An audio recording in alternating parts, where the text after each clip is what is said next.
તો ઉત્તરાયણનો તહેવાર નજીક આવી ગયો છે તેવામાં વડોદરા એસઓજીએ પ્રતિબંધિત ચાઇનીઝ દોરી સાથે 2 લોકોની ધરપકડ કરી।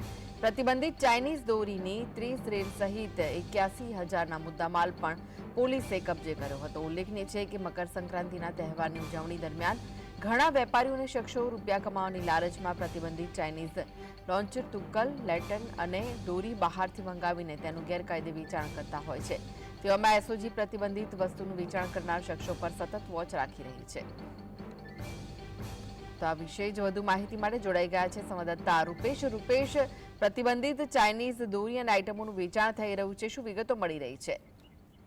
એ ચોક્કસ જે રીતે એસઓજીને ઇનપુટ્સ મળ્યા હતા કે વડોદરામાં હજી પણ પ્રતિબંધિત ચાઇનીઝ દોરીના તુક્કડોનું વેચાણ થઈ રહ્યું છે, એટલે ઇનપુટ્સના આધારે એસઓજી દ્વારા વોચ ગોઠવવામાં આવી અને દરમિયાન જે બાતમીના આધારે મોપેડ પર જે મોપેડની બાતમી હતી એ મોપેડ જ રોકવામાં આવતા એમાં ચેક કરતા 30 જેટલી ચાઇનીઝ દોરીની રીલો મળી આવી। એટલે પોલીસે હાલ 2 યુવકોની ધરપકડ કરી છે, સાથે એમનો જે મુદ્દામાલ મળીને લગભગ 81,000નો મુદ્દામાલ છે તે જપ્ત કરીને વધુ તપાસ હાથ ધરી છે।